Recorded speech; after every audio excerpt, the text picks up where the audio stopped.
Jack! Jack, tu viens de taper une mousse, on va toucher Poppies. Non, désolé. Bah quoi, tu abandonnes tes potes? Non, ce qu'il y a, c'est que je suis pris. C'est ma soirée entre hommes avec mon fils. Ah.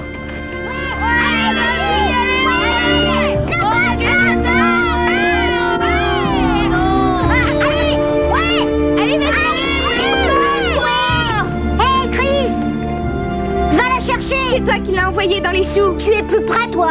Allez, va la chercher.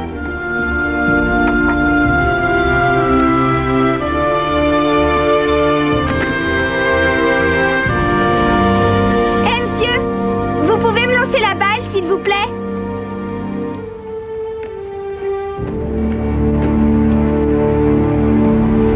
Tiens, voilà. Merci. Mais de rien.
Chérie, c'est moi. Papa! Ah, alors, fiston, comment vas-tu? J'ai reçu les trucs des scouts. C'est vrai? Hein? Bah, va les chercher, vas-y, Ouais, fonce, j'y vais. fonce, allez, allez, allez. Je reviens tout de suite. Je suis bien contente que tu sois à la maison. Je t'adore. Je t'adore encore plus. Ah, qu'est-ce qu'il y a pour le dîner? On a des steaks et des patates. Bon, j'y vais.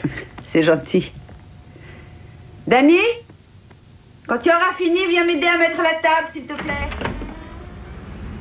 Est-ce que je peux vous aider? Vous êtes Jack Bishop? Oui, c'est moi. Et vous, qui êtes-vous? Michael Lane.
Bonjour, monsieur. Bonjour, merci.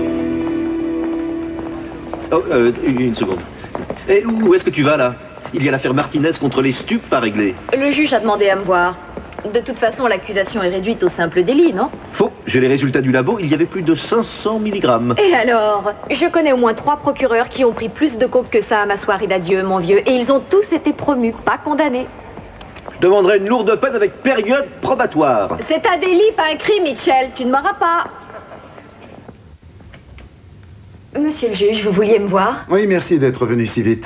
Vous connaissez bien sûr notre procureur, Monsieur Broderick. Je suis en colère contre vous, OMG. Contre vous et votre grand-père. Vraiment? Nous sommes vos 2 plus grands admirateurs, c'est l'affaire Williams, c'est ça? Je regrette que cette vieille crapule vous ait convaincu de quitter notre bureau. Oubliez ces histoires d'arbres généalogiques. Vous savez bien que vous êtes un procureur né. Bon, assez de rondes jambes, je vous en prie. Asseyez-vous. Mademoiselle Preston, je crois savoir que votre cabinet s'occupe d'affaires d'homicide depuis ses débuts, n'est-ce pas? En effet. Et si je ne me trompe pas, cela fait déjà un certain temps que vous n'avez pas plaidé. Ah bon? Laissez-moi vérifier. Aucune importance. J'aimerais que votre cabinet se charge de cette affaire. C'est un dossier très sensible et vous autres, les Preston, êtes connus pour votre sensibilité. Allez le voir, vous et votre grand-père. Nous voulons un procès équitable. Je n'arrive pas à croire qu'il nous confie cette affaire. Ce type-là, Lane, il a pris une arme comme un tueur professionnel et il a abattu un homme comme ça, de sang-froid. C'est un brillant résumé, MJ. Pour les méchants. On est les bons, nous. Grand-père, pendant 3 ans, j'ai été procureur. Et tu étais très doué. Et je me suis portée partie civile dans plus de 1000 affaires. Tu sais combien il y a eu d'innocents? Maximum 12. Donc si Lane est coupable, il ne nous mérite pas. C'est ça ta position? Non, tout accusé a le droit d'être défendu, mais nous sommes obligés de nous en charger, là? Donc une personne peut être trop horrible, trop vile, trop coupable pour que les Preston daignent le défendre. Oui, c'est exact. Je pense qu'il faudrait établir certaines limites. Elles ont déjà été établies, ça s'appelle la présomption d'innocence. Mais Michael Lane a déjà admis l'avoir assassiné.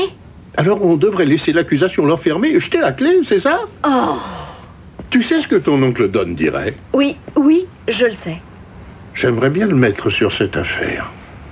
Mais, grand-père, il a goûté à la réalité une fois et ça ne lui a pas plu. Chacun de vous est unique par son caractère, sa passion, et même mon ami Schumann, hein? Mais n'oubliez pas cette passion en entrant dans le tribunal. Servez-vous-en pour vous et votre client. Par exemple, votre honneur... Monsieur Preston, je vous écoute. n'est-il pas exact que parfois la passion est insuffisante? Prenez l'affaire Cheryl Rose, par exemple. Non, vous prenez-la. Une fois, ça m'a suffi. Je vous avais trouvé remarquable. Oui. Le verdict aurait dû être en votre faveur. Je vous remercie, Schumann. Je vais enfin pouvoir fermer l'œil. Voyez-vous, aucun jury n'est facile, parce qu'il nous reflète, nous, et la société où nous vivons. Demandez-vous quelles sont les valeurs que nous cherchons à protéger, et comment la loi et notre système de jugement par jury les reflètent. Bon, la semaine prochaine, je veux vous exposer des faits, et vous feriez bien de les peaufiner.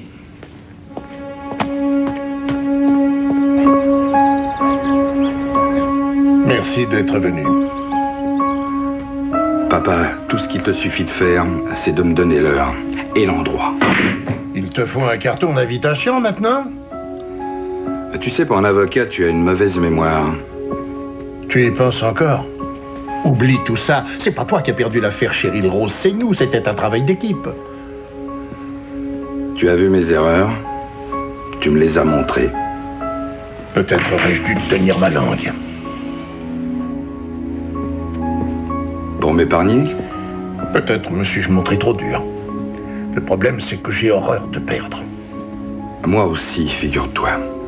Je suis devenu avocat parce que tu l'étais. J'ai repris la boutique familiale. Mais tu enseignes à présent. Et j'adore ça. Ça me plaît beaucoup.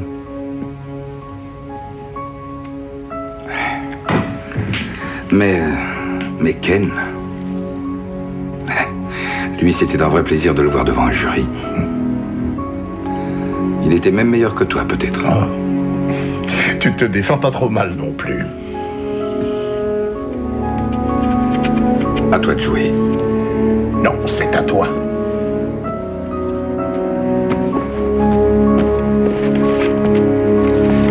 C'est une affaire délicate. J'ai besoin de toi.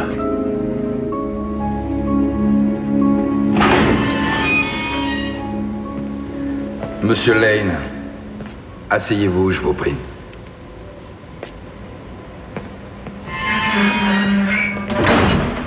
Je m'appelle Donald Preston, je suis avocat.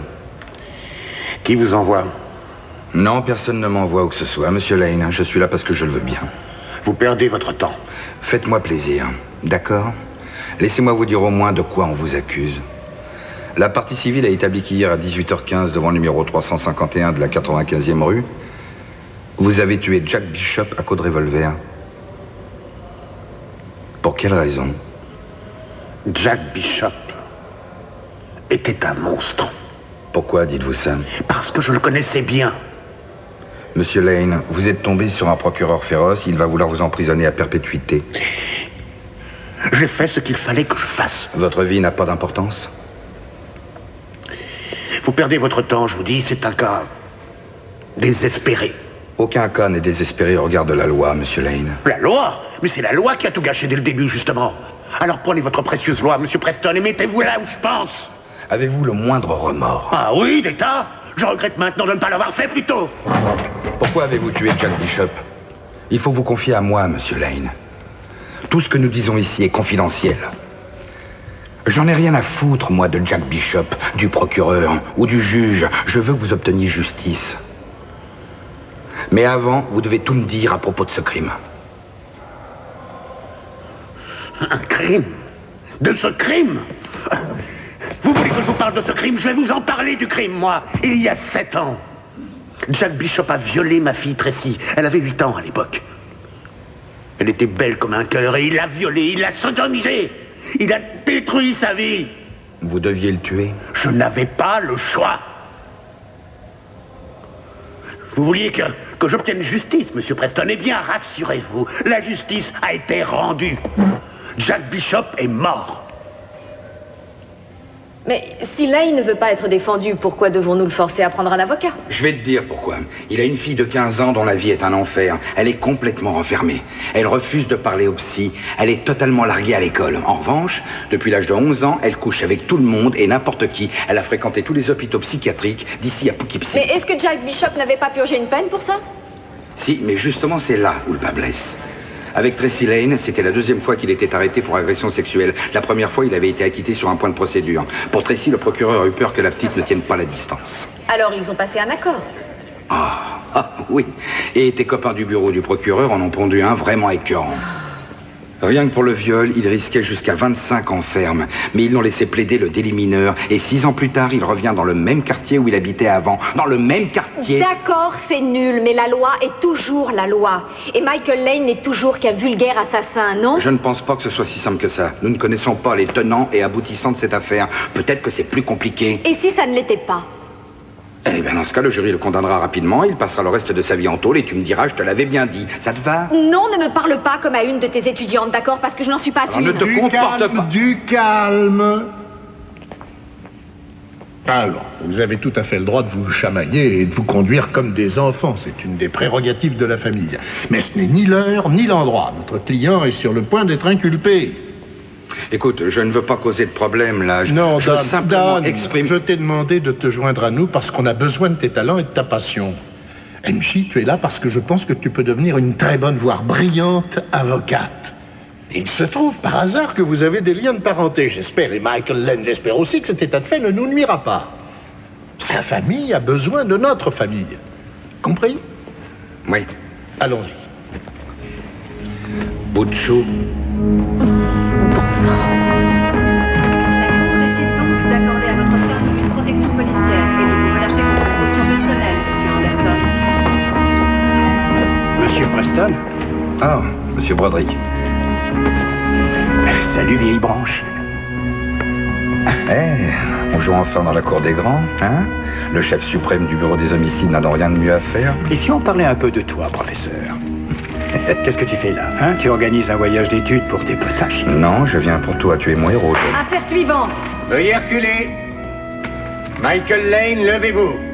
Michael Lane, levez-vous, s'il vous plaît. Michael Lane, affaire numéro 97 NO 7212. Accusé de meurtre au second degré et de possession illégale d'armes à feu. Partie en présence? Procureur Vincent Broderick, représenté par son assistant John Jackson. Et Preston et Preston pour la défense. Vous renoncez à la lecture des faits? Nous y renonçons, la défense plaide non coupable. Quoi? Non, il n'en est pas question. Enfin, je vous en prie. Non, écoutez, je m'en fiche de toute façon, madame le juge, je l'ai tué, je suis ravi de l'avoir tué. Silence! Monsieur Lane, j'inscris que vous plaidez non coupable, point final, et c'est comme ça que le système fonctionne. Justement, le système fonctionne pas, c'est pour ça que j'ai tué Maître Preston, contrôlez votre client. Et puis-je avoir un moment, votre honneur? Prenez votre temps. Regardez-la. Cette jeune femme note tout ce que vous dites. Et je vous assure que ce sera utilisé contre vous. Je m'en fiche. Pas moi, figurez-vous. Et si je dois vous représenter, on le fera à ma façon. Eh ben, peut-être que je n'ai pas besoin d'un avocat, hein. Oh, mais croyez-moi, monsieur Lane, il vous en faut un. Un excellent avocat, même. Mais si vous n'en voulez pas, parfait. Je suis content de l'avoir tué. Et je vous comprends. Mais voulez-vous que je vous représente, oui ou non? C'est le moment de choisir, monsieur Lane. Vous voulez disparaître dans le néant pour le restant de vos jours, ou vous voulez prendre la parole et vous défendre? Maître Preston. Un moment, votre honneur, parce que sinon, il fallait vous mettre une balle dans la tête quand vous en avez eu l'occasion, quand vous étiez dans la rue avec ce flingue à la main. Oui ou non, monsieur Lane?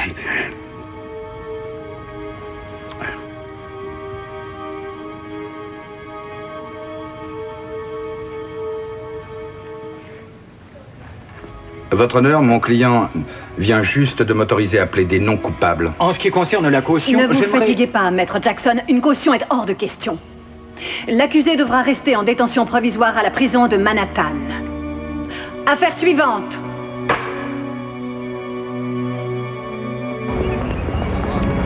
Justement, je te cherchais. Je croyais que tu étais toujours au régime. Perdu. Surtout le dis pas à ma femme. Je t'invite. Je paie. Et que me vaut cet insigne honneur? Tu acceptes l'affaire? Tiens. Prends-en un autre pour la route. Non, merci. Je suis ébloui de la vitesse à laquelle toi et ton client avez établi de si bons rapports. Mais ça risque d'être mon ex-client au train où on voit les choses. Mais comment ça? Tu étais là, il ne veut pas d'avocat. Si tu veux plaider la folie, on te suivra. Pourquoi est-ce que tu me dis ça? Parce qu'on est frères de barreau. Parce que notre matière première est là. Non, merci. Je suis sûr qu'il n'acceptera jamais de dire qu'il est devenu fou. Dans le cas contraire, tous les psychiatres prouveraient qu'il savait exactement ce qu'il faisait. Michael Lane est vraiment indéfendable. C'est pour ça qu'il a besoin de toi, professeur? Regarde, maman. Regarde, t'as vu comme je dribble bien? Oui, maintenant, vas-y, tire. Et il tire et il marque. Ouais. Excusez-moi, bonjour. Vous êtes Julie Bishop? Oui. Je suis Don Preston. Enchantée. Mon associé, Mary-Jane Preston, nous sommes avocats de la défense pour Michael Lane. Navré pour ce qui vous est arrivé. Si vous étiez vraiment navré, vous n'auriez pas accepté de le défendre. Je comprends tout à fait vos sentiments, Madame Bishop. Mais ça ne prendra qu'une seconde. Quand votre époux est finalement sorti de prison, pourquoi avez-vous décidé de rester dans le même quartier où vous viviez avant? Comment osez-vous? Comment osez-vous? Vous devriez avoir honte tous les deux. Michael Lane a abattu mon mari comme un chien enragé. Et vous avez le culot de débarquer ici et de me poser vos petites questions. Nous voulons seulement vous parler de votre mari. Et si on parlait de Michael Lane, comment pouvez-vous défendre ce salopard? Est-ce que votre mari n'avait pas un avocat quand il a été accusé de viol sur mineur? Il a plaidé coupable. Il est allé en prison. Il a suivi un traitement. Et vous l'avez soutenu. Vous auriez pu partir. Nous avons un fils. Don, allons-nous-en, ça ne nous mènera nulle part. Non, attends. Hé, maman, viens voir, je vais faire un super panier. Regarde. Je te regarde, je te regarde. Attention. Ha. Madame Bishop, c'est Danny, c'est ça? Oui, c'est mon fils. Que croyez-vous que votre mari aurait fait si Michael Lane avait violé Danny ici? Non. S'il avait vu vous votre n'avez- fils et... Taisez-vous. Votre mari aurait voulu le tuer, n'est-ce pas? La question qu'il faut vous poser, c'est pourquoi Michael Lane a fait une chose si horrible, c'est tout. Madame Bishop, la fille de mon client a été violée par votre époux. Elle en subit encore les conséquences aujourd'hui. Mon époux avait payé sa dette à la société et il avait changé. Aujourd'hui, il est mort abattu par votre client. Vous venez fouiner, alors regardez, Danny. Et demandez-vous ce que cette pourriture lui a fait.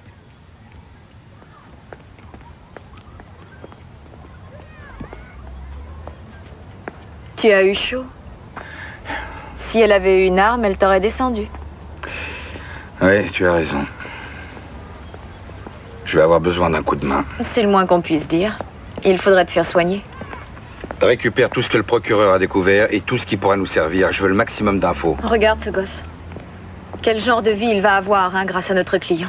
Notre client a une fille qui est en bien plus mauvais état que ce gosse. Bon, d'accord, Lane a souffert aussi. Nous souffrons tous, la vie est injuste. Mais ce qu'il a fait, c'est barbare. C'est œil pour œil, dent pour dent. Je suis désolée, je suis contre Don. Et maintenant, je suis censée le défendre, chic. Oui, c'est notre métier. On défend les Michael Lane et c'est tout. Oh non, épargne-moi le quart d'heure du professeur, je t'en prie. Écoute, notre client va devoir se battre pour sa vie. Et tu ne trouves pas qu'il aurait dû y penser plus tôt, non? Il en était incapable. Et du coup, il a tué. Peut-être que tu devrais retravailler comme procureur en fin de compte. Parce que ce dont notre client a besoin, c'est qu'on se plie en 4 pour lui, MJ. Oh, heureusement que tu es là avec ton armure étincelante et ton épée. Bon, je te rappelle que je n'ai pas demandé à être là. C'est vrai, papa m'a appelé. Je suis venu. Oh, je t'en prie. Tu essaies de me faire croire que tu es là à cause de grand-père. Pour la famille. Non, si tu es là, c'est uniquement à cause de Cheryl Rose, avoue-le. Cheryl Rose va croupir à Bedford Hills, sans doute jusqu'au milieu du 21e siècle. Et toi, tu te dis que c'est là l'occasion d'effacer l'ardoise. Qu'est-ce que tu veux que je te dise? Que je suis navré? Tu veux que je te dise j'aurais voulu faire mieux? Quoi? Qu'est-ce que tu me demandes? Hein? Je ne sais pas ce que je veux. Je suis désolée. Je suis vraiment désolée. Cette affaire, ce meurtre, Michael Lane, je crois que je n'arriverai pas à le défendre. Tu n'as pas d'enfant, MJ. Tu ignores ce que c'est que d'en perdre un.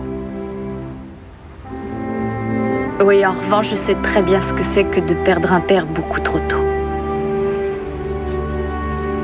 Ouais. Tu sais, Ken était mon frère aussi.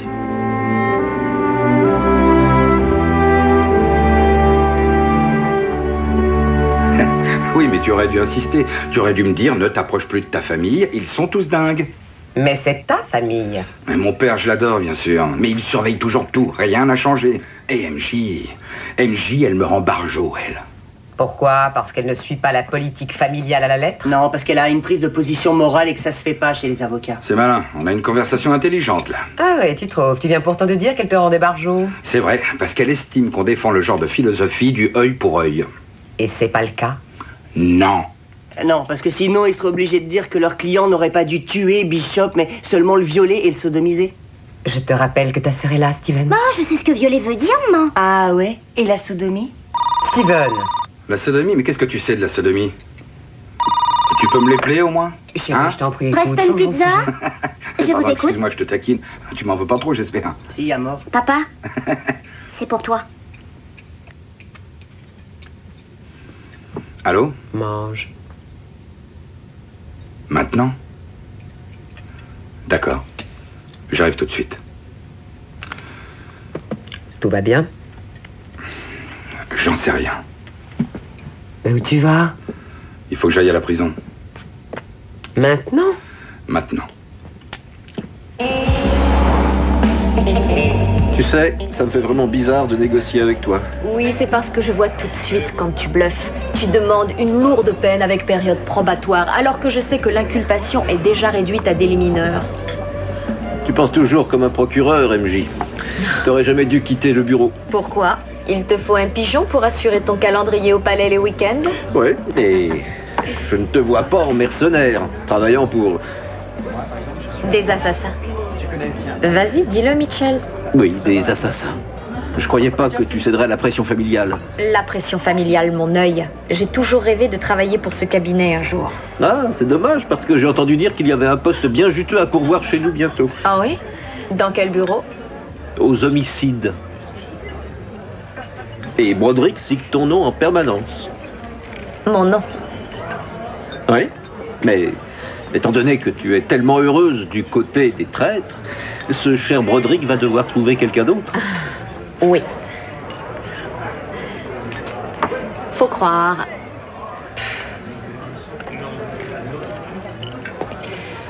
Eh, MJ, Oui? travaille ton impassibilité. Bonne nuit, Mitchell.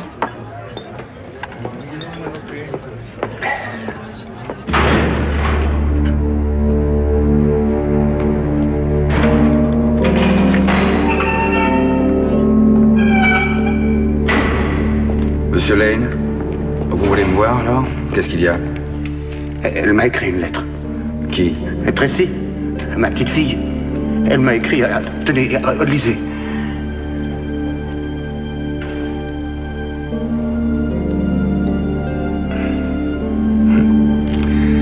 Elle vous adore. J'ai besoin de vous.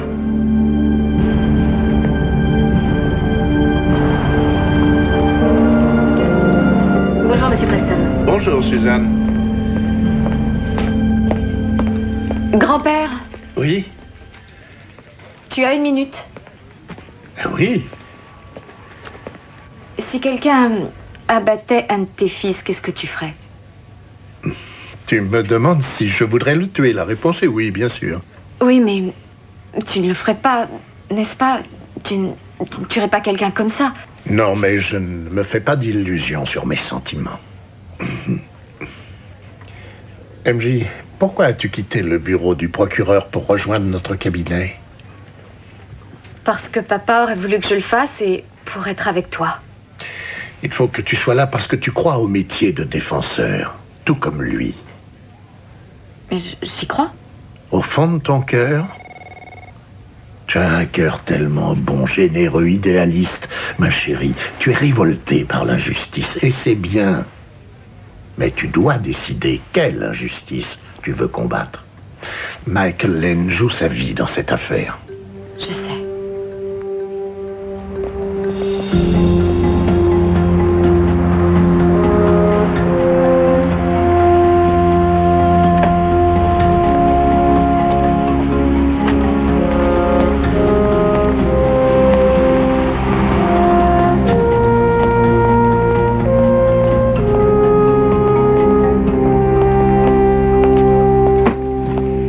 Le trésor t'appartient. Il y a toute la paperasse, le 61, le DD5, le rapport d'autopsie. Il y a aussi tous les calepins, les vidéos et les photos trouvées dans l'appartement de Lane. C'est uniquement parce que j'étais dans la même fraternité que ton oncle que je fais ça. Oh, quand les gars de la fac se serrent les coudes... Bon, abrège, tu sais quelque chose sur l'arme ou est-ce qu'il te faut la poignée de main secrète et le nom du chien du fondateur de la fraternité? D'après le rapport, elle a été volée en 94, on interroge les revendeurs. Et pour la folie passagère, est-ce que le professeur a fait quelques progrès? On te tiendra au courant. Hé, une seconde. MJ Est-ce que Don t'a donné le nom du chien? MJ?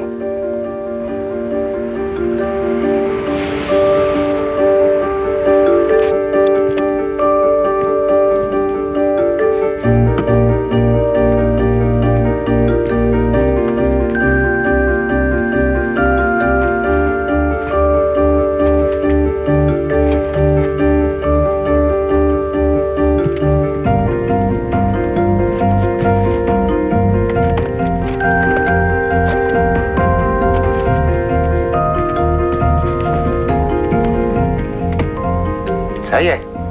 Je veux souffler les bougies, papa. J'en suis certain, mais ce n'est pas ton anniversaire, ma chérie. C'est celui de Tracy. Tu pourras les souffler quand ce sera le tien.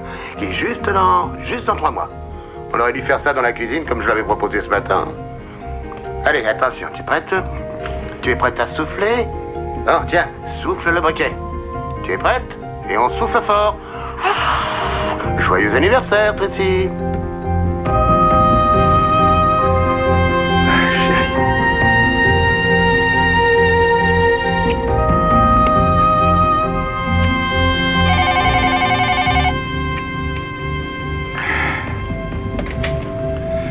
Oui, allô? Don, CMJ, écoute, je piochais dans ce qu'ils ont trouvé chez Lane et... Mais tu rigoles, il est 11h30, la journée a été longue, ça peut attendre, non? Pas si je suis censée t'apporter le maximum d'infos. Je crois que j'ai mis le doigt sur quelque chose de bizarre. Mais de quoi tu veux parler? La femme de Lane est morte, non? Oui. Et il y a 12 ans déjà, d'un cancer. Est-ce qu'il a une seconde fille? Quoi? Une seconde fille?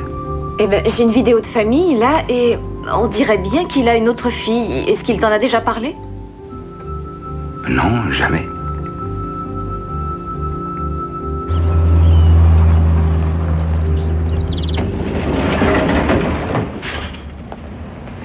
Bonjour, je viens voir Tracy Lane. Il me faut votre nom, votre adresse et une pièce d'identité. Et une signature.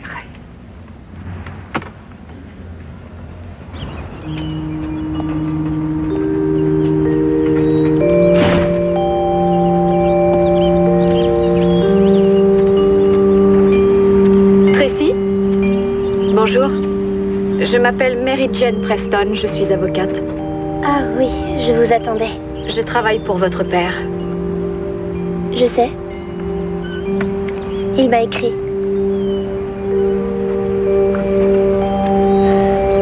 Vous voulez lire sa lettre? Non, je crois que ça ne me regarde pas.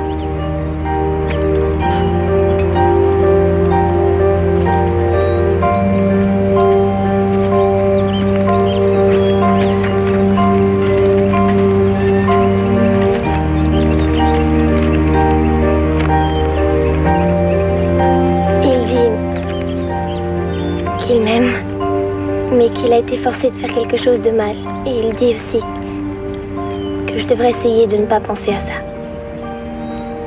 Ni penser à lui. Mais j'y pense, bien sûr.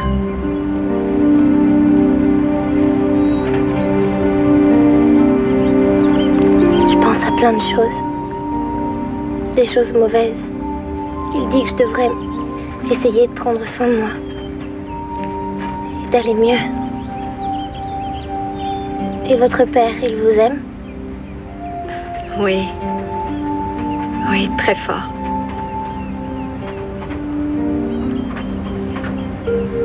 Tous les pères du monde le font. Ils aiment leur fille.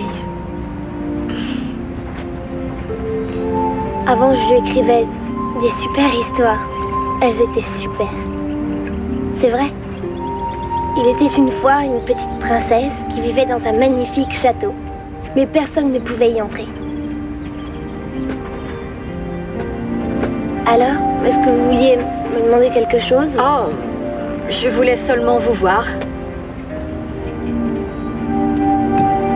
Je croyais que vous aviez peut-être des questions. Pourquoi vous êtes là? Vous avez une sœur? Bien sûr que oui. Ah. Vous êtes ma sœur, vous? Et elle, c'est ma sœur aussi? On est toutes des sœurs, n'est-ce pas?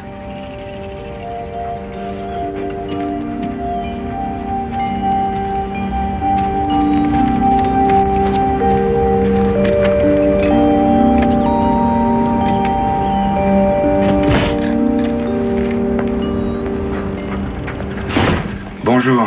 Bon, eh ben comme d'habitude. Tenez, merci. Merci. Je te cherchais justement. Miam miam. Désolé, j'ai pas le temps de manger. Je dois retourner au tombeau. Tu as révélé le nom du chien à ta nièce? Quel chien? Ah, on n'y pense plus. Mais toujours pas de nouvelles de ta stratégie psychiatrique. Qu'est-ce que t'attends?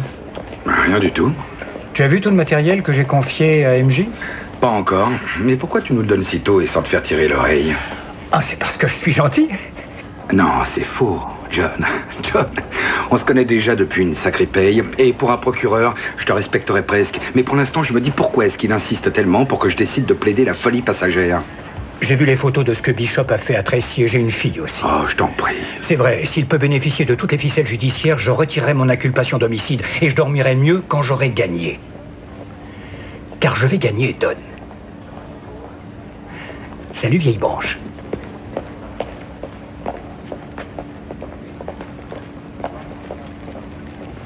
Comment saviez-vous que Jack Bishop était de retour dans le quartier? Par la loi Megan. Sur les agressions sexuelles, comme je savais qu'il avait presque purgé sa peine, j'ai appelé les flics. Ils savaient où il irait habiter. Et vous étiez hors de vous? Ça paraît logique, non? Écoutez, j'essaie d'établir une stratégie de défense plaidant la folie passagère, mais vous avez refusé de voir les psychiatres 3 fois de suite. Et combien de fois faudra-t-il que je vous dise encore que j'avais toute ma tête?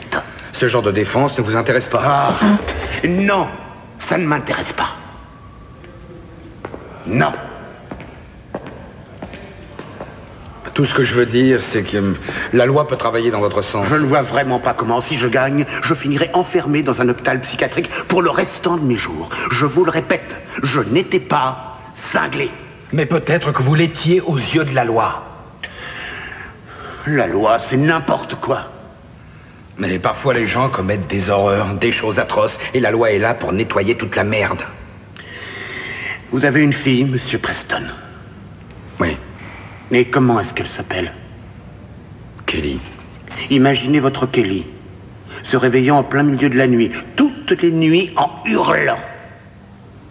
Et vous, la serrant dans vos bras, mais sans pouvoir la réconforter. Imaginez votre bébé, la prunelle de vos yeux, disparaissant des jours et réémergeant dans la chambre pouilleuse d'un hôtel minable. C'est ça, la merde. Et la loi n'a rien à nettoyer. Tout ce qu'elle nous donne, c'est Jack Bishop, qui magouille pour sortir de tôle, qui redéboule dans le même immeuble, juste sous mon nez, nom de Dieu. Mais elle pourrait vous sauver, vous et votre famille. Quelle famille?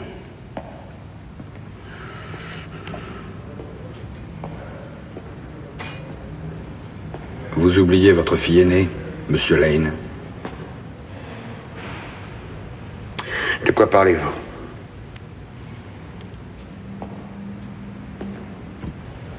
Votre seconde fille, où est-elle? Je n'en sais rien.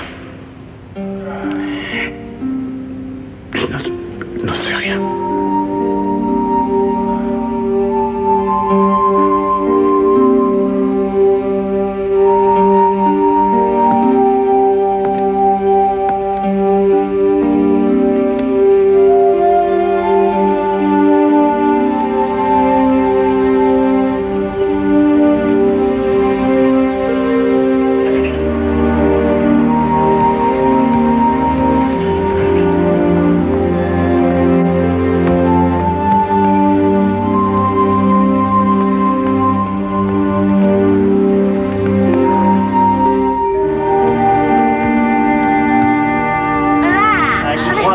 C'est à mon tour d'essuyer, je te signale. C'est faux. Oh, il m'énerve.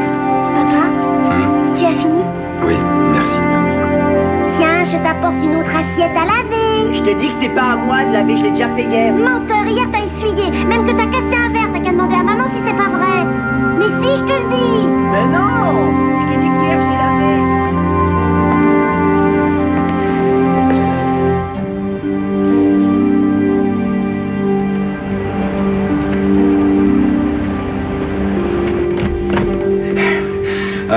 Désolé pour le retard. Asseyez-vous, maître Preston, et ne me parlez pas des embouteillages, je ne suis pas d'humeur. Je ne m'abaisserai jamais à ce point, votre honneur. Oh que si. Salut, John. Qu'est-ce que vous en pensez? On prend rendez-vous pour samedi, alors. Votre honneur, c'est bien ce que nous pensions faire, mais malheureusement... L'accusé refuse de se faire examiner par les psychiatres de la partie civile, votre honneur. Est-ce exact, maître Preston? Len ne veut pas de ce genre de défense? Ce n'est pas une question de pure forme, monsieur Preston. Étant donné le secret sur les relations avocat-client, c'en est une. Alors peut-être qu'il est trop cinglé pour plaider la folie. Ça vous va, 7h30? Je vous assure que c'est une perte de temps complète. Il est mentalement apte à être jugé. Alors je serai donc obligé de rejeter toute stratégie de défense psychiatrique.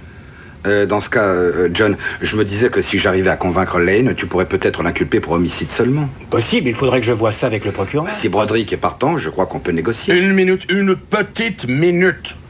Pas de ça dans mon tribunal. Franchement, vous me prenez pour qui? Un marchand de voitures d'occasion?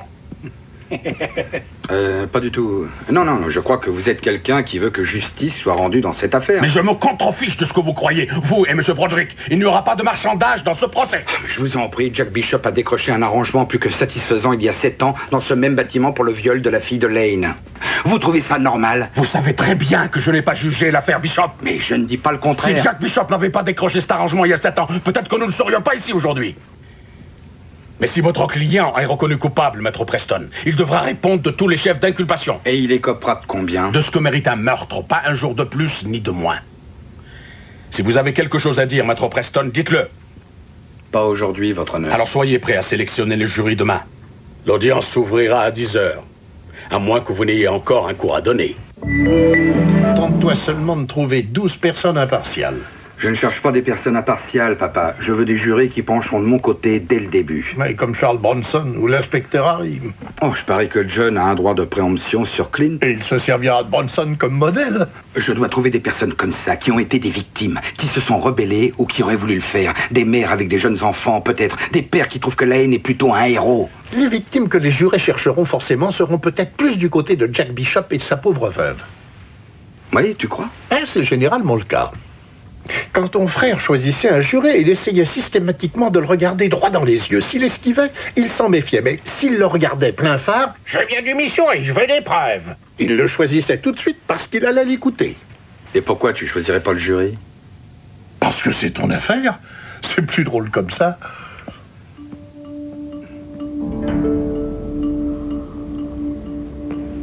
Vous pouvez commencer, maître.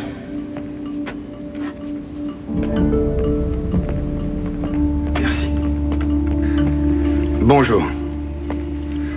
Comme vous le savez, mon client est accusé de meurtre et de possession illégale d'armes à feu, mais pour l'instant, comme le juge Williams vous le dira, il est présumé innocent. Ça pose un problème à quelqu'un? L'un d'entre vous croit-il qu'il se trouve là parce qu'il est coupable? Jack Bishop avait lui-même été condamné pour un crime horrible. Estimez-vous que cela retire toute valeur à sa vie, Madame Clarkson? Non. Vous ne dites pas, de toute façon, il ne méritait pas de vivre, tant pis. Non, bien sûr que non. Vous avez mentionné dans le questionnaire que vous avez une fille. Quel âge a-t-elle?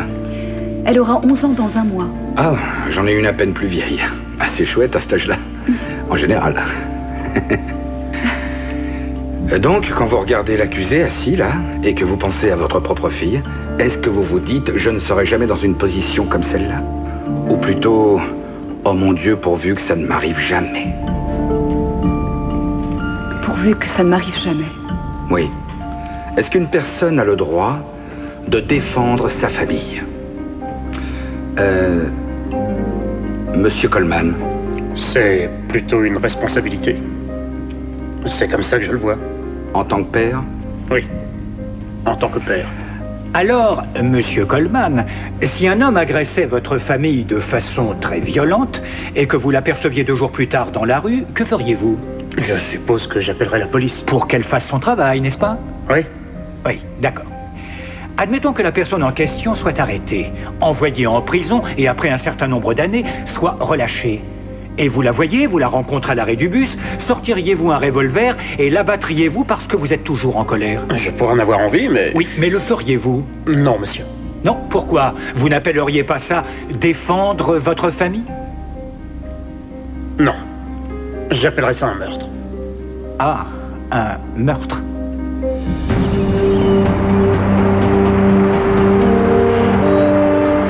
Et voilà, ma petite dame.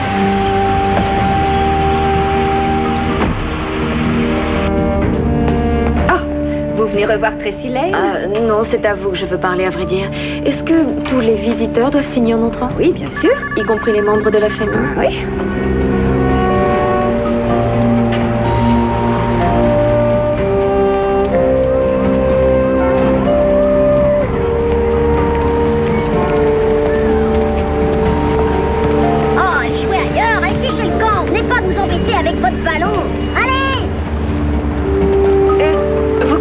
Certaine Jessie Lane qui habiterait dans le quartier? Non. Non. Alors, je revenais donc de faire mes courses, et je me tenais juste à cet endroit-là quand j'ai entendu le premier coup de feu. Je me suis retourné, j'ai regardé, et j'ai vu ce type avec un revolver à la main. Juste là. Voyez-vous l'homme en question ici aujourd'hui? Absolument. C'est lui, là. Vous voulez dire l'accusé? Oui. Vous pouvez retourner vous asseoir. Que s'est-il passé ensuite? Ah ben, il s'est remis à tirer, là, pam, pam, pam, pam, ça s'est passé très vite. Et l'autre là, il s'est écroulé tout de suite sur les marches. Avez-vous vu ce que l'accusé a fait ensuite? Oui, il s'est retourné, il a regardé vers moi et il s'est assis là, tranquillement, comme s'il avait intention d'aller nulle part. Avait-il l'air sous le coup de violentes émotions quand il a ouvert le feu? L'employé du gaz vient relever mon compteur avec plus d'émotion que ce gars-là entre nous. Il était très calme. Objection, votre honneur. Contentez-vous de répondre à la question. Dites-moi, monsieur Sanders, après avoir vu l'accusé tuer Jack Bishop, l'avez-vous vu également faire autre chose? Oui, en effet. Il a eu une sorte de petit sourire. J'ai terminé. Vous n'êtes pas extra-lucide, monsieur Sanders. Ah non, monsieur, je suis un éboueur à la retraite. Et vous n'aviez jamais vu monsieur Lane avant? Non, monsieur. Jamais discuté avec lui? Non, monsieur. Vous ne l'aviez jamais croisé sur la 95e rue? Il habite le quartier, vous auriez pu le voir sur Broadway? Non, je l'avais jamais vu. Bref, vous ne le connaissez pas du tout. Et vous ne savez rien de sa vie, n'est-ce pas? Non. Donc vous ne savez pas ce qui lui trottait dans la tête ce 15 juin 97, n'est-ce pas? Non, je sais pas. Mais bien sûr que non.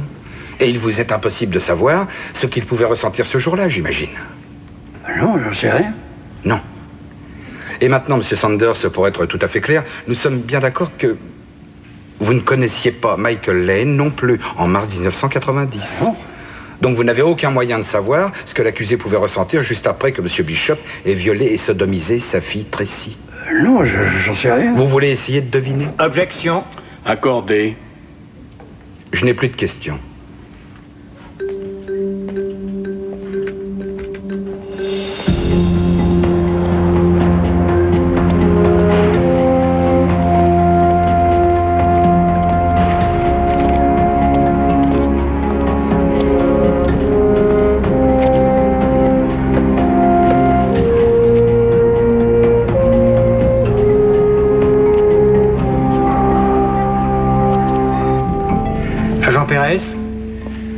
vous montrer la pièce à conviction numéro 7 et vous demander si vous la reconnaissez.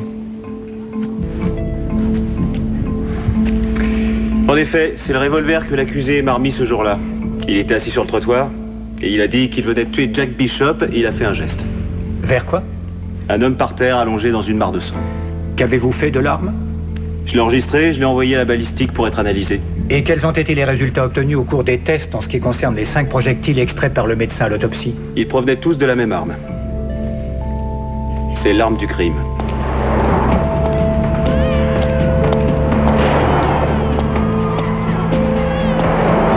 Excusez-moi, je cherche quelqu'un. Est-ce que vous savez si Jessie Lane habite par ici? Oui, juste là. Merci. Elle y est en ce moment? J'en sais rien. Merci. Voici la pièce à conviction numéro 7. Vous la reconnaissez? Oh oui, je suis certain que c'est le pétard que j'ai vendu à ce type-là. Vous désignez l'accusé? Ouais. Monsieur Mirano, comment en êtes-vous si sûr? Ah, c'est mon boulot, on apprend très vite à jamais oublier un visage. Quand avez-vous vendu ce revolver à l'accusé? En juin, je sais plus quand. Et qu'est-ce que l'accusé vous a dit quand il a acheté cette arme, monsieur Mirano? On était chez Flannery, vous savez, sur Columbus. Il a dit qu'il avait un petit problème, qu'il lui fallait un pétard. Vous souvenez-vous de ces mots exacts? Oui, il m'a dit texto, il me faut une arme et il me la faut tout de suite. Merci. Vous vendez des armes illégalement, n'est-ce pas, monsieur Mirano?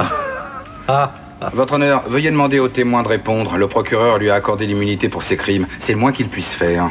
Monsieur Mirano, répondez à la question. Bon, d'accord, oui, c'est mon gagne-pain. Je vends des armes illégales. Et vous avez négocié pour témoigner ici, n'est-ce pas? Non, pas moi, mon bavard. Oui. Et quel est le marché? On propose la liberté.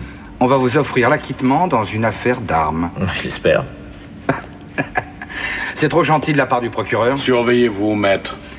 Monsieur Lane est enseignant, il est prof d'histoire dans un lycée. Où avait-il entendu parler de vous? Non, ne me dites pas que vous faites les cours de récré, tout de même. Non. Il s'est pointé chez Flannery. Plein de monde connaît mon adresse. On l'avait mis au parfum, c'est le bouche à oreille. Peut-être que ses élèves lui avaient dit. Vous avez prétendu ne jamais oublier un visage. Qu'aviez-vous observé sur celui de l'accusé? Était-il troublé? Oui, c'est le mot. Il était troublé. Mais vous avez une excellente mémoire, n'est-ce pas, monsieur Mirano? Oui, c'est juste. Il était très troublé. Je n'ai plus d'autres questions. Des commentaires, maître Jackson? Non, votre honneur. Pour l'instant, la partie civile s'en tiendra là. Entrez. Bonjour, messieurs. Je vous présente Jessie Lane. C'est la fille aînée de notre client. Bonjour, je suis Don Preston. Voici mon père, Laurence. Enchanté. Entrez, je vous prie. Félicitations, Bouchou. Merci. J'ai découvert son adresse sur le registre de l'hôpital. Elle rend souvent visite à sa sœur. Vous voulez vous asseoir? Non, je préfère pas, merci. Oh, dites-leur donc où vous habitez. Ces derniers temps, je suis dans un squat sur l'avenue C. J'ai un groupe de rock qui s'appelle Black Leg. Je pensais pas que vous connaissiez. Non, en effet. Et vous êtes bon? Je crois, oui. Votre père sait où vous vivez? Non, A-t-il le moindre contact avec vous? pas vraiment. Non, je veux dire, il a pas vraiment envie de me voir. Pourquoi ça? Parce que après l'incident, mon père a déconnecté. Comment vous traitait-il? J'étais nulle. Je faisais rien de bien. J'avais 16 ans et du coup je me suis dit, je m'en fous. De toute façon, j'ai ni père ni mère. Et vous vous êtes enfui? Je suis allée à Greenwich. Vous connaissiez du monde là-bas? Tu parles. Avez-vous au moins dit à votre père où vous étiez? Bien sûr que non, il me haïssait. Pourquoi? Je sais rien. Je sais rien. Peut-être parce que je voulais pas chialer en permanence sur le sort de ma mère et de Tracy. Je veux dire, tout ce que je voulais, moi, c'était avoir une vie normale. Oh, c'est trop bizarre. J'arrive pas à croire qu'il l'ait fait. Depuis le temps qu'il disait qu'il allait le faire. Il l'a fait. Vous voulez dire qu'il parlait de tuer Jack Bishop? En gros, il parlait que de ça. Quand l'avez-vous vu pour la dernière fois? Ça remonte à 3 ans, je dirais. Je l'avais appelé pour son anniversaire. Je lui ai dit « Bon anniversaire, papa ». Mais il a raccroché.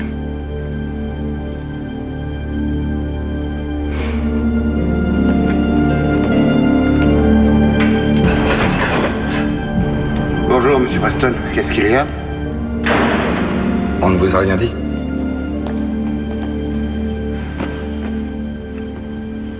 Salut, papa. Comment osez-vous l'amener ici? Elle ne fait plus partie de ma vie, elle n'a rien à voir là-dedans.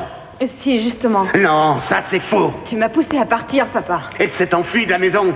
Alors Jess, ton groupe de rock a bu la tasse. Tu vois, j'en sais un peu plus que tu ne le crois. Et toi, tu en sais nettement moins. Comment t'as pu appuyer sur la détente? Est-il possible que tu ne te souviennes plus du tout de ta sœur? Que tu aies pu oublier son petit visage? Elle était tellement heureuse, à chaque seconde de la journée. Oui, je m'en souviens très bien. Et toi, tu étais sa grande sœur. Et elle te vénérait. Je sais. Non, tu ne sais rien. Regarde-toi un peu, tu es une véritable épave. Moi, je la trouve très bien. Tu essaies de te cacher avec tes cheveux gras, ton maquillage, ton anneau, là. Elle peut rien comprendre, regardez-la. Si tu te regardais un peu, toi aussi, regarde ce que t'as fait. C'est toi qui as déconné, pas moi. Je veux dire, c'est toi qui as abandonné Tracy dans un hôpital et moi dans la rue, je te signale. Tu arrives même pas à voir ce qui est juste sous ton nez. J'ai fait la seule chose à faire. Non, c'était pas la seule chose à faire, Sans figure-toi. blague. Bon, allez, fiche Non. camp. Je ne veux pas te voir ici. Oublie que Je j'existe. veux pas, parce que je veux pas oublier, je veux plus m'enfuir. C'est terminé, je veux Bon, plus. alors c'est moi qui m'en vais. Gardien, ouvrez la grille.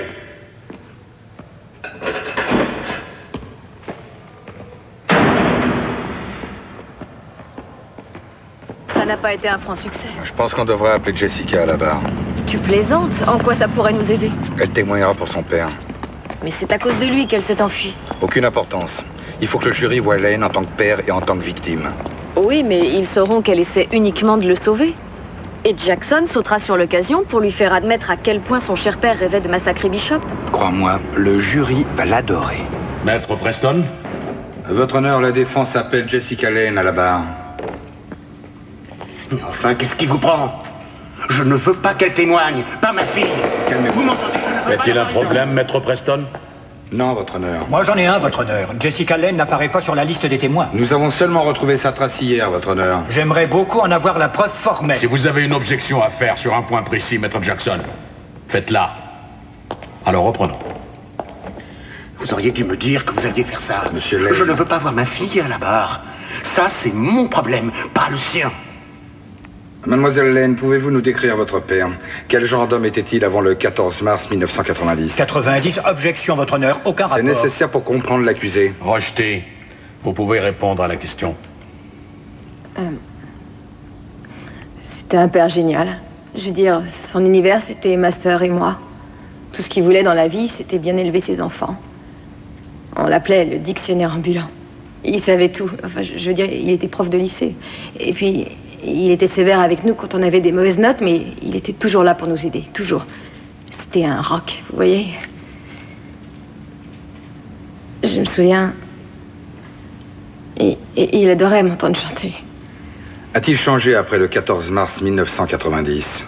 On a tous changé. Mais le plus dur, ça a été pour lui. Pour lui et Tracy.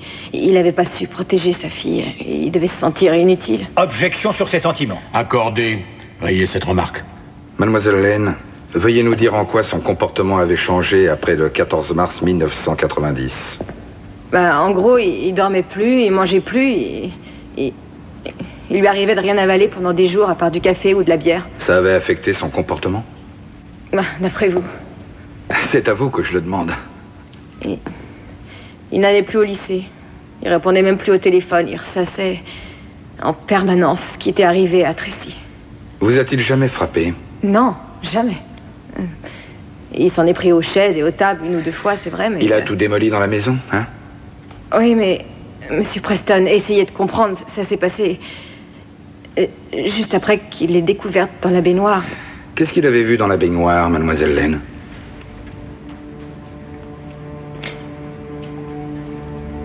Tracy, il il y avait plein de sang dans l'eau et elle venait de s'ouvrir les veines. Vous vous rendez compte ce que ça fait de débarquer et de voir ça, votre fille, votre propre fille qui se tranche comme ça les poignets? Alors qu'est-ce que ça peut faire franchement qu'il se saoule ou qu'il soit en colère? Et après que Tracy ait été admise à l'hôpital, les choses se sont améliorées? Non. Non, je veux dire, il s'intéressait plus à rien ni à personne. Pas même à vous?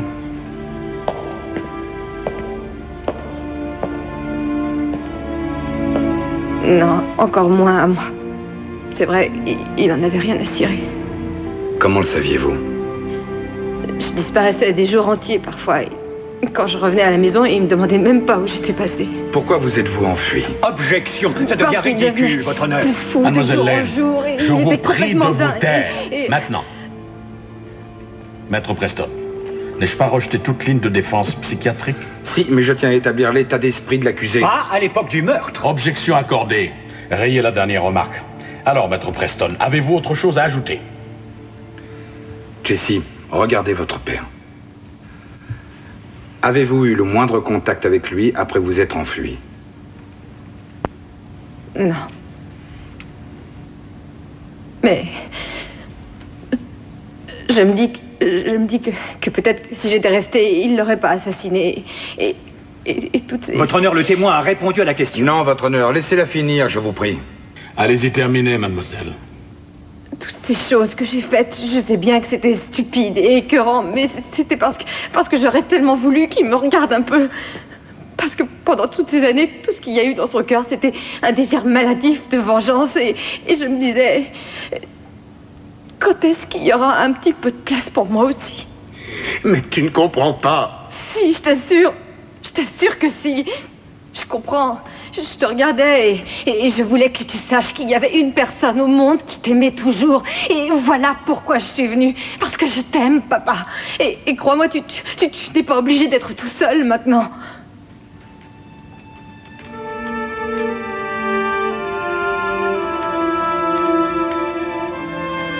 Je n'ai plus de questions.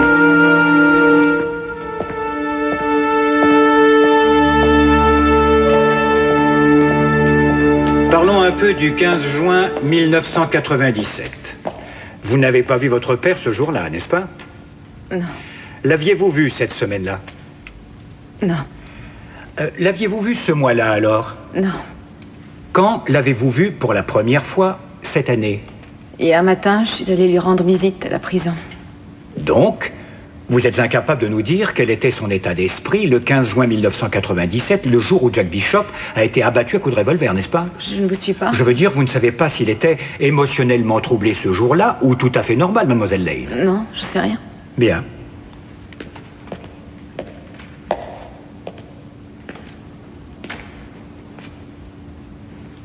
Votre père haïssait Jack Bishop, c'est exact. Oui. Enfin, il le haïssait tellement même qu'il souhaitait sa mort, n'est-ce pas? Oui. Votre père vous avait-il déjà dit que s'il en avait l'occasion, il tuerait Jack Bishop? Votre père vous avait-il dit qu'il voulait tuer Jack Bishop, mademoiselle Lane?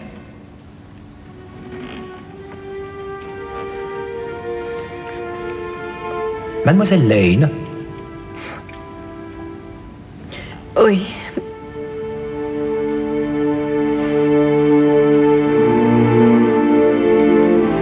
Je n'ai rien à ajouter. Vous pouvez aller vous asseoir.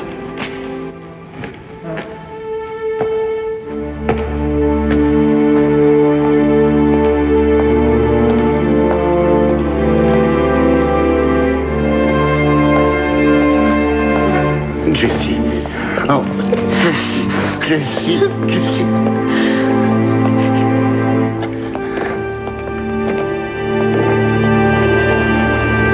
MJ, je crois savoir que Mitchell vous a dit qu'un poste allait se libérer au bureau des homicides.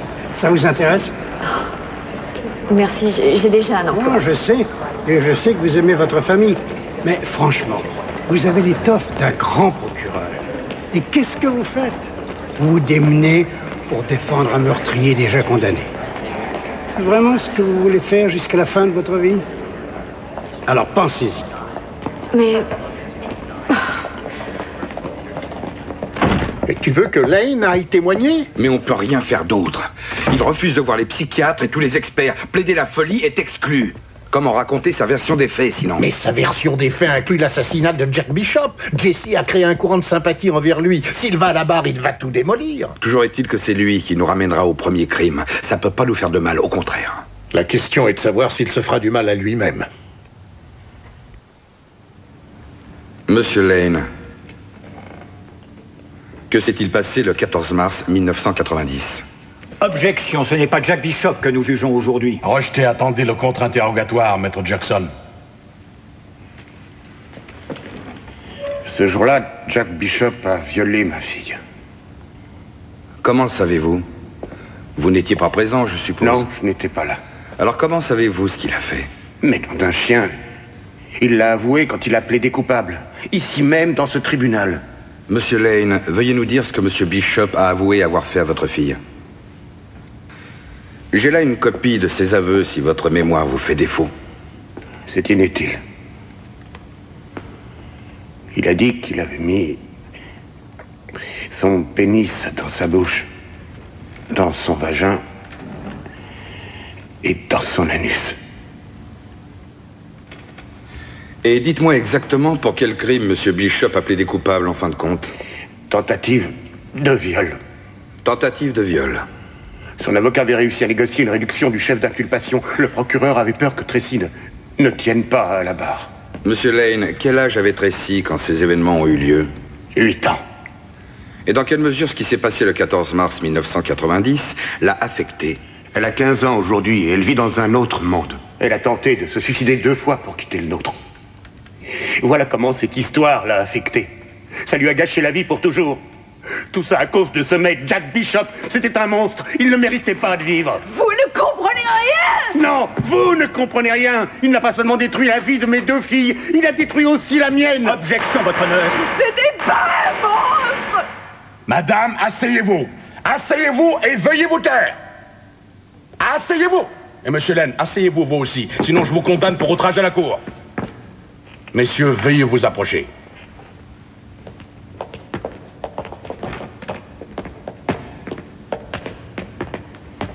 Votre honneur, c'est scandaleux et sans rapport avec ce procès. Qui juge-t-on ici? Garde tes beaux discours pour le jury. C'est une bonne question. J'aimerais connaître la réponse, d'ailleurs. Bon, écoutez-moi. À qui croyez-vous vous adresser? Si vous osez encore me parler sur ce ton, maître Preston, j'aurai votre tête. Mais votre Il n'y a honneur... pas de mais, sinon votre père devra vous représenter pour outrage à magistrat. Est-ce que c'est clair? Tout ce que mon client a en sa faveur, c'est son calvaire. Il faut le laisser parler, votre honneur. Ne me dites pas ce que je dois faire, maître. Retournez à votre place. Retournez à votre place. J'ai dit à votre place. L'objection de la partie civile est accordée. Veuillez rayer la dernière remarque de la transcription.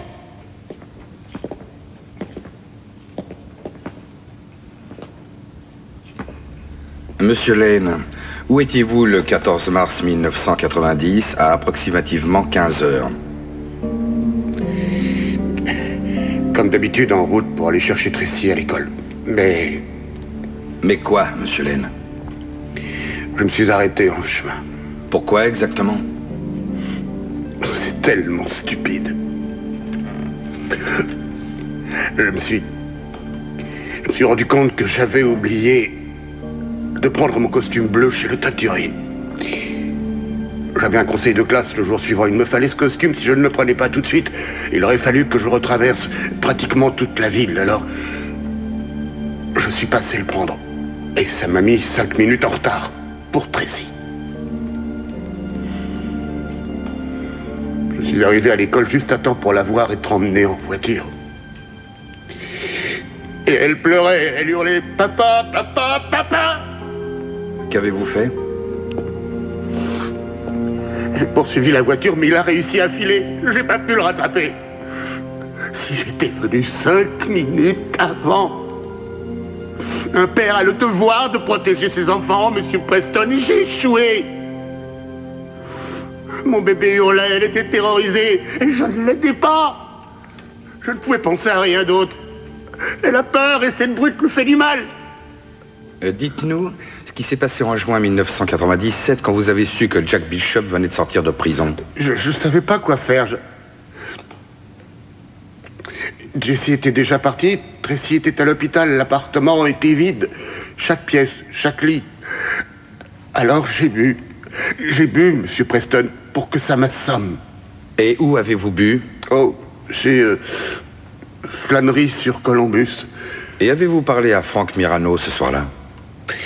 C'est exact. Qu'est-ce qu'il vous a dit? Qu'il avait des armes à vendre. Qu'avez-vous répondu? Non, non! Au début. Mais ce soir-là, j'ai rendu visite à Tracy à l'hôpital. Elle était en isolement. Parce qu'elle avait eu une nouvelle crise.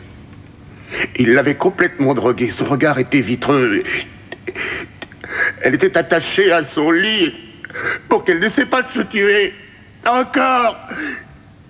Ma chère petite fille. Le lendemain, j'ai acheté le revolver. Je vous remercie.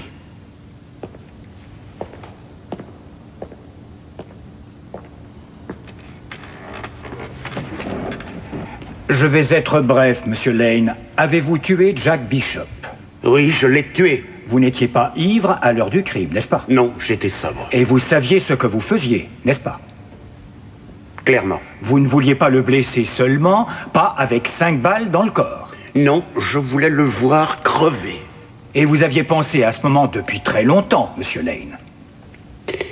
En effet. Et vous avez réussi, n'est-ce pas? Je crois. Vous avez réussi, vous l'avez abattu de sang-froid, n'est-ce pas? Oui. De sang-froid.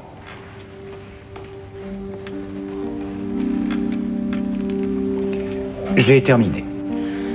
Bon, la Cour décide de suspendre l'audience.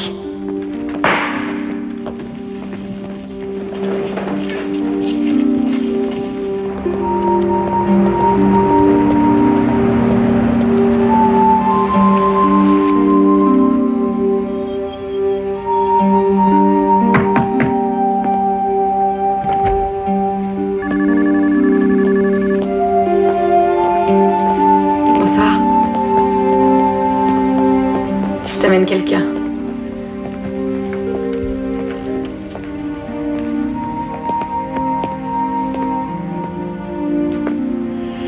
Chérie, c'est pas grave, tu sais. Tu n'es pas forcé de dire quoi que ce soit. Montre-lui, Tracy. Vas-y.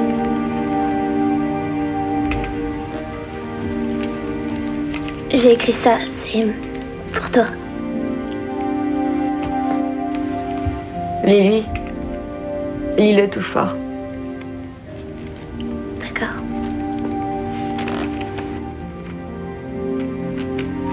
Un poème par Tracy Anna Lane. J'entends parfois les anges chanter et parfois les cloches sonner. Et parfois j'ignore comment me contrôler. Et j'aimerais que ce soit jamais arrivé.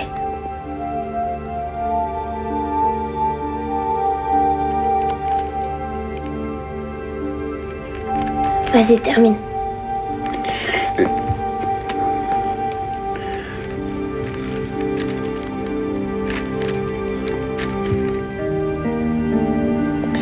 Et parfois, je veux mourir. Et parfois, je veux pleurer. Et parfois, je veux voler.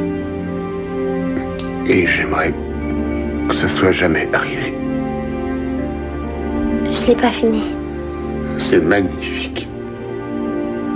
Non, c'est nul. Si, je t'assure. Si, je t'assure. Ça l'est. Jessie pensait que je devais te le donner. Je sais pas. C'est idiot.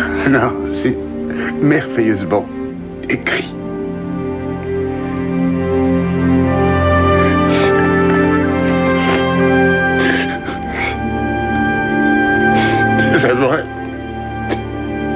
J'aimerais que tout ça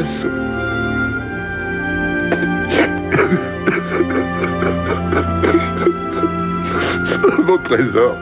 Je t'aime tellement, tu sais. Tellement. Tellement fort.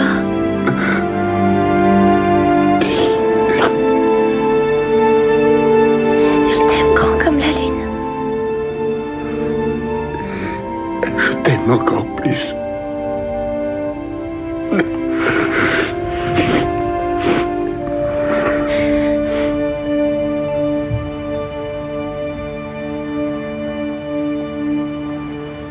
Est-ce que tu vois une autre solution?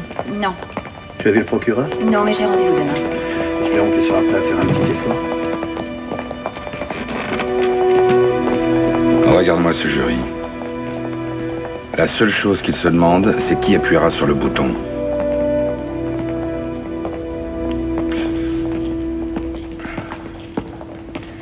Écoutez, voilà ce qu'on va faire. C'est limite, c'est dangereux, mais je veux que Madame Bishop vienne à la barre. Limite et dangereux, oui, c'est le moins qu'on puisse dire. Et Jackson objectera. Et pourquoi elle ferait ça?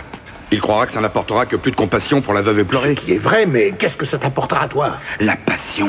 MJ a vu le genre de femme que c'est. Et si jamais ça se retourne contre toi, tu te poseras des questions pendant des mois. Tu n'es pas à l'université, je te rappelle, la vie de quelqu'un est en jeu. Monsieur Preston, je veux y assister. Je crois que c'est trop... Attends, ça fera peut-être pencher la balance chez l'un des jurés.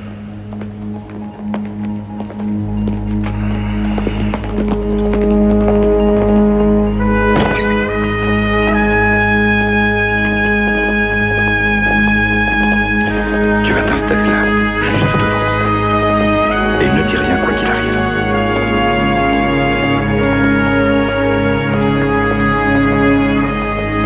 Maître Preston, nous vous attendions. Votre honneur, la défense appelle Madame Julie Bishop à la barre. Comment ça?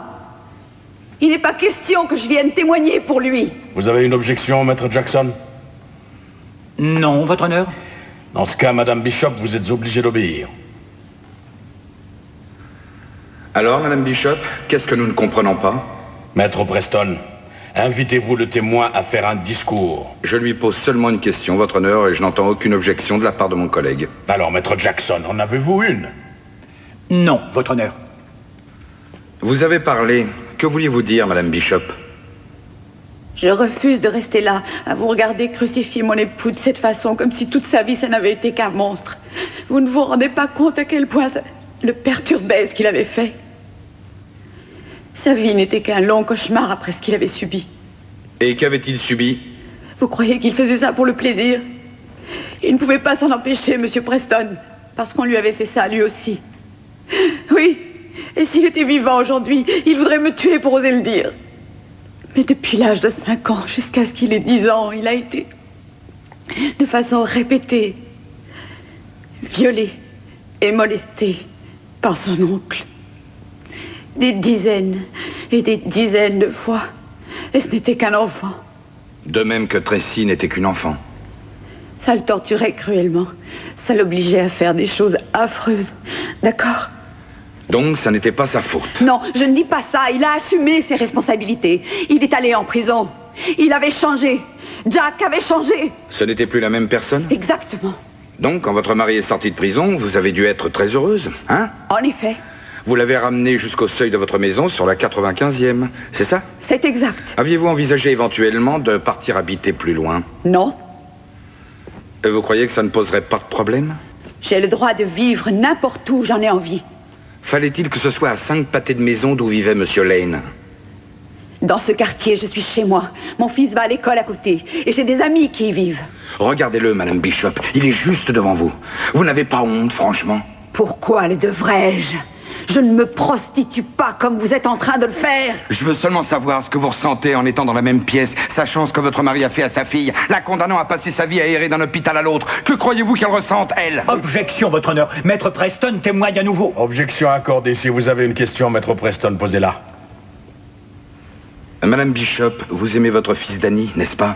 Oui, en effet. Peut-on dire que vous l'aimez énormément? Oui. Vous feriez tout pour lui, n'est-ce pas? Vous le protégeriez, vous le défendriez. C'est mon fils. Mais vous n'avez pas eu l'occasion de le défendre quand Michael Lane a frappé à votre porte. Non, c'est exact. Croyez-vous que Monsieur Lane défendait sa fille ce jour-là? Non, je ne crois pas. Croyez-vous qu'il la protégeait? Non, je crois qu'il voulait se venger. Vous voulez vous venger aussi, n'est-ce pas? C'est exact. Parce que vous n'avez pas eu l'occasion de le faire ce jour-là. Il n'a pas eu le cran de rentrer dans ma maison. Et j'espère qu'il va avoir ce qu'il mérite. Et c'est quoi, au juste, Madame Bishop? Qu'est-ce que Michael Lane mérite? Il mérite de mourir. Voilà, vous êtes satisfait maintenant. Mais vous pensez à ces filles? Il n'avait qu'à penser à elle avant. Avant quoi? Avant qu'il vienne devant chez moi avec une arme et qu'il détruise ma famille. Et à moi, vous y avez pensé, hein? Il doit mourir. Vous aimeriez sans doute l'électrocuter vous-même. Je veux le voir se vider de son sang, comme Jack là, dehors, sur les marches. Je veux le voir la gueule ouverte et voir ses yeux se révulser. Qu'est-ce que vous pensez de ça, hein? Voilà ce qui t'attend, espèce de fils de pute! Tracy!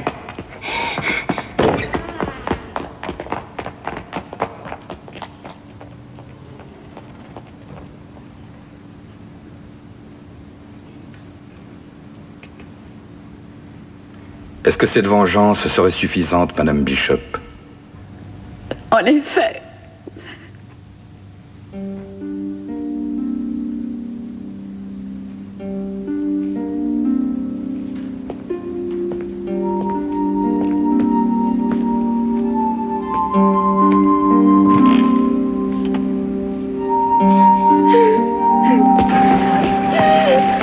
Calme-toi, Tracy. Calme-toi. Ne me touche pas. Non, je t'en prie. Non, arrête. Arrête. Calme-toi. Ne me touche pas. Mais qu'est-ce qui se passe? Qu'est-ce qui t'arrive, Tracy? Et qu'est-ce qui ne va pas? Qu'est-ce qu'il y a? Tracy, réponds-moi. Allons, calme-toi. Si j'allais mieux, ce serait jamais arrivé. Non, non, non, ce n'est pas vrai. Jamais arrivé. Non, ce n'est pas vrai, ce n'est pas vrai. Ce n'est pas de ta faute. Il l'a fait pour moi, il m'aime. Il l'a fait pour moi. Tout est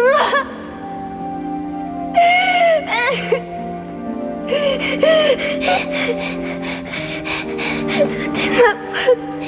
Tout c'est ma faute.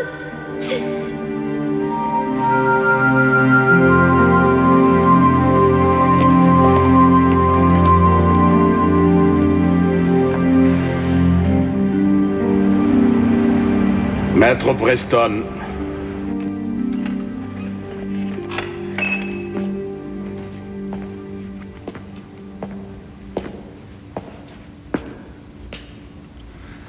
Où cela finira-t-il? Vous tuez mon fils, je tue le vôtre, vous violez ma fille et je viole la vôtre. Nous savons ce que Michael Lane a fait. Nous avons entendu ce que Madame Bishop a envie de faire. Et c'est odieux, non? Franchement, c'est ça que nous voulons, vivre dans un monde où le sang versé est la seule et unique règle?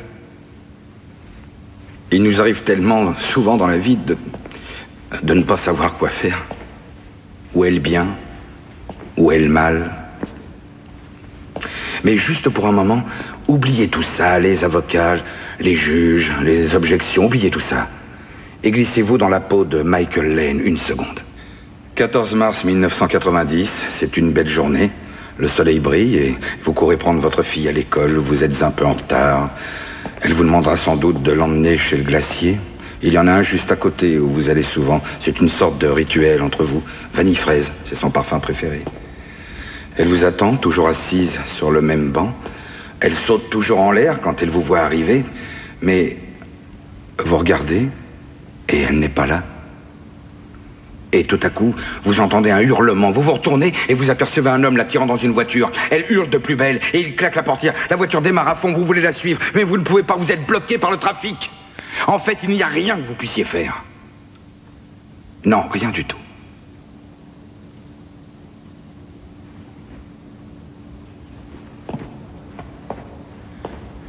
Tracy Lane a survécu au viol et à l'agression perpétrée contre elle par Jack Bishop, mais elle ne sera plus jamais la même. Son père Michael voulait obtenir justice. Et qu'est-ce qu'il a eu? Un accord que le bureau du procureur a négocié. Un marché tellement ignoble qu'il permet au violeur de revenir habiter dans le même quartier où il a commis son crime pendant que Tracy et Jesse et Michael Lane purgent toujours leur peine, car ils sont condamnés à vie, eux. Il faut trouver un moyen d'arrêter le cercle de la violence. Ne voulez-vous pas guérir les plaies? Mettre un terme à cette escalade? Non. C'est loin d'être une affaire facile. Tout n'est pas noir et blanc. Je sais que vous le voyez. Et que vous le ressentez tout comme moi. Maintenant, si vous le voulez, vous pouvez punir Michael Lane. Mais quel que soit le châtiment, il ne sera pas pire que ce qui lui a été infligé déjà à lui et à sa famille. Nous ne pourrons jamais soulager cette douleur-là. C'est ça le vrai crime. C'est ça la vraie tragédie. Merci.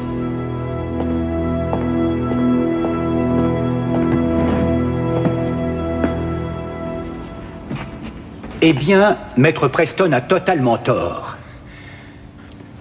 Ce procès n'a qu'un but et un but seulement, définir ce qui est arrivé à Jack Bishop dans la 95e rue ce jour-là. Et c'est un meurtre. Oui, c'est noir sur blanc, et il est vrai que c'est horrible. Mais la véritable tragédie, c'est ce qui arrivera à notre société si un crime pareil n'est pas châtié. C'est notre civilisation. La façon dont nous tous vivons qui est jugée aujourd'hui. Et vous, mesdames et messieurs, chacun de vous ici présent est dans la position unique de pouvoir envoyer un message. Le message est que nous avons des lois. Et que ces lois ne seront pas enfreintes parce que ces lois sont ce qui nous sépare de la barbarie. Nous avons tous entendu Maître Preston nous parler des faits. Eh bien, les faits sont très simples. Nous avons un témoin oculaire, l'arme du crime. Nous avons les propres aveux de l'accusé, là, noir sur blanc, disant « Oui, c'est exact. Je l'ai tué moi-même. Je l'ai abattu de sang-froid. Vous l'avez entendu. Inutile de nier ce que vous avez vu et entendu ici, et ne vous laissez pas séduire par les attraits de la justice personnelle, car ce n'est pas la vraie justice. C'est une tragédie. Ce que la famille Lane a enduré, mais ça n'excuse en aucun cas le meurtre. Ça ne justifie pas le meurtre. Michael Lane ne mérite pas votre compassion. Il mérite d'être puni pour ce qu'il a fait. Pour ce qu'il a fait. Il a été trouvé un homme dans la 95e rue. Il a sorti une arme et il a tué cet homme à coups de revolver. Voilà ce qu'il a fait. Et c'est vous, mesdames et messieurs les jurés, vous qui allez juger tous ces faits à présent. Pas le juge Williams, pas Maître Preston et pas moi, vous. Je vous demande de revoir ces faits, je vous demande d'examiner ces faits, et je vous demande de rendre un verdict de culpabilité. Cet homme est coupable de meurtre. Je vous remercie.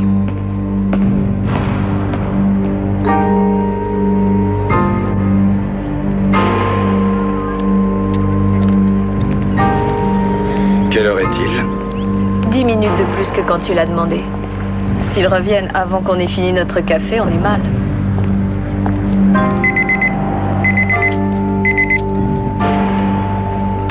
Ils reviennent.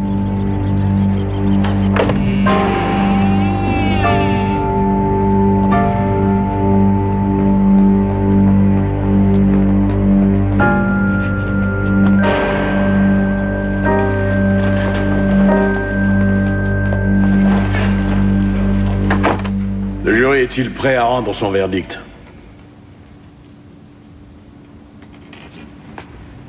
Nous n'en avons pas, votre honneur. Y a-t-il un problème? Nous comprenons les faits, votre honneur. Ce qu'il y a, c'est que... Comment pouvons-nous rendre un jugement? Il semblerait, de l'avis général, que d'arriver à une décision soit impossible.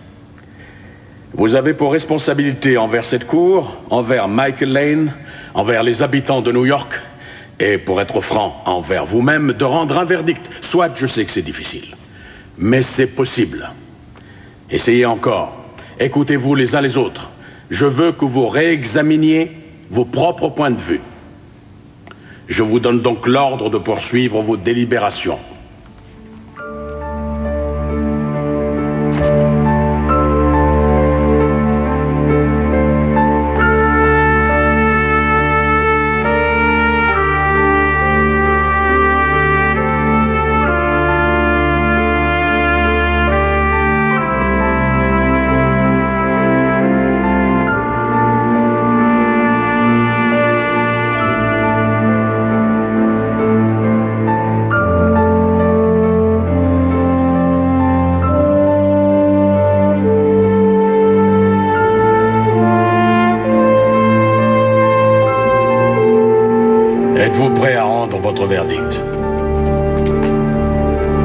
votre honneur.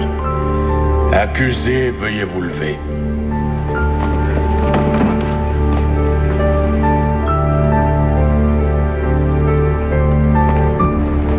Pour le premier chef d'inculpation, possession illégale d'armes à feu, quel est votre verdict? Nous jugeons l'accusé coupable.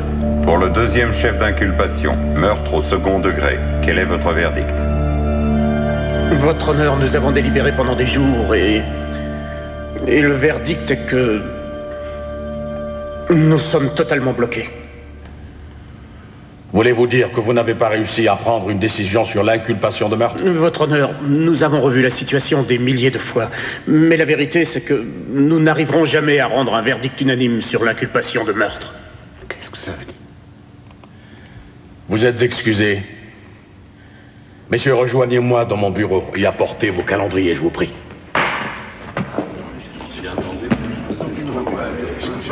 Je la rejoins tout de suite.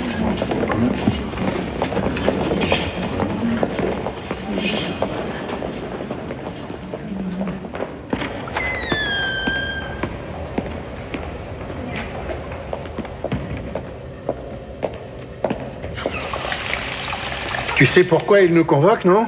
Tu devrais laisser tomber. Qu'est-ce que tu veux dire? Je veux dire, ne rejugeons pas cette affaire. Mais tu veux en rire ou quoi? Tu as vu à quel point cet homme a souffert? Tu as vu ses filles assises au premier rang? Tu as même vu Madame Bishop à la barre? Ils souffrent tous le martyre. Tu pourrais vraiment leur affliger ça encore? Oui, je pourrais. Bon, d'accord. Parfait. On est prêt. On continuera à juger cette affaire jusqu'au calende grec. On vire ce jury et le suivant, et le suivant. Et peut-être qu'on en trouvera un qui la quittera parce que nous n'abandonnerons jamais. Pourtant, cette affaire est déjà réglée et tu le sais très bien. Et si on parlait de justice, ça ne t'intéresse pas la justice, hein? Ça, c'est la justice. Absoudre un meurtrier? C'est la seule chose à faire. Tu crois? Pour qui? Pour Jack Bishop, raide mort, juste devant chez lui? Ou pour sa femme? J'en doute sincèrement, Lawrence. Glenn ne va pas s'en sortir les doigts dans le nez. Williams le condamnera certainement pour possession d'armes à feu. Toi et moi, nous nous sommes battus toute notre vie. Nous avons été en désaccord total des milliers de fois. Mais aujourd'hui, dans cette affaire, le jury a décidé pour nous. Écoute donc, jury. Au fond de toi-même, tu sais qu'il a raison.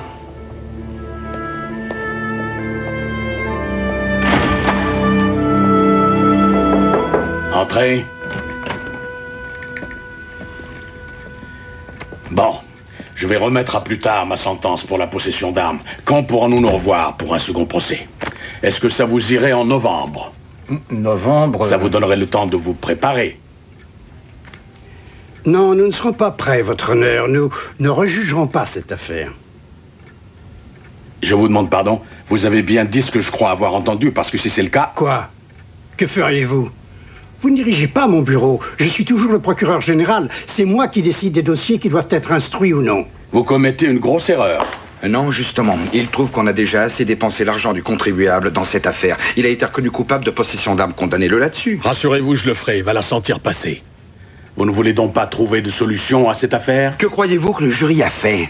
Le peuple sait parfois comprendre et mieux régler une situation que les juges et les avocats s'il en a l'occasion. Et on la lui a donné. C'était ça le véritable procès. Le peuple se fait avoir. Le peuple se fait totalement rouler. Cette situation est déplorable. Ce qui est déplorable, c'est que Lane ait été jugé par ses pairs et que leur décision ne vous plaît pas. Non, c'est exact. Ce n'est qu'un vulgaire compromis. Oui, ils ont trouvé le moyen de résoudre le problème. Et si le reste de la population n'apprécie pas la décision de M. Broderick, c'est son droit et rien ne l'oblige à revoter pour lui. Dieu puisse vous entendre. Peut-être que dans ce cas-là, je trouverai un petit job peinard, comme vous tous.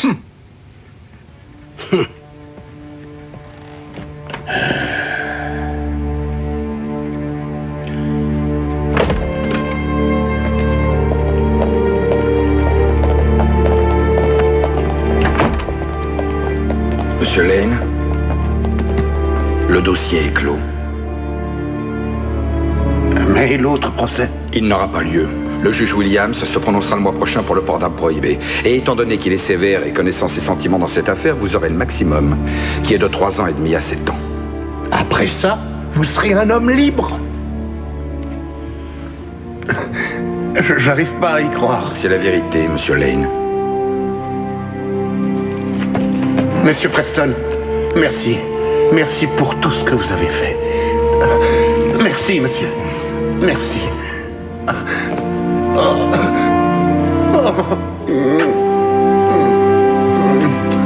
Oh, Jess.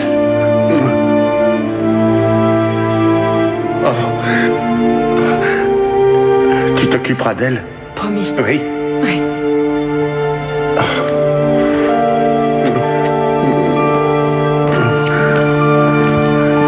Allez, allez.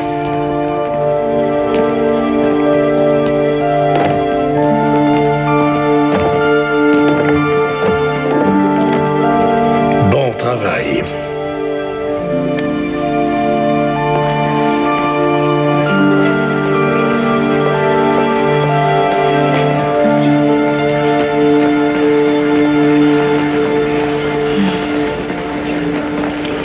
Excellent travail, MJ.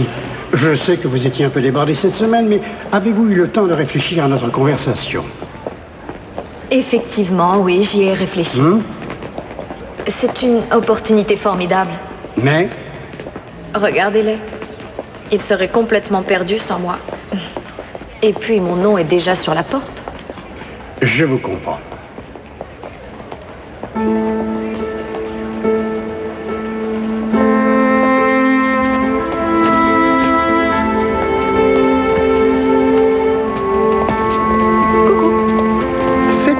Ces messes basses avec Broderick? Oh, rien de spécial. Il y a juste un poste au bureau des homicides avec 10 000 $ de supplément. Ah! Qu'est-ce que tu en dis, toi? Que c'est une façon malhonnête de négocier une augmentation. Dans ce cas, peut-être que nous devrions nous assurer ces services avec un contrat en béton. Nous? Et ton boulot de prof à Columbia, alors? Et certaines personnes font les deux, tu sais. Formidable. Discutons de ça en déjeunant. Mais c'est toi qui invites. J'ai payé tes études de droit, il faut que je te nourrisse encore. Tu le mérites, hein?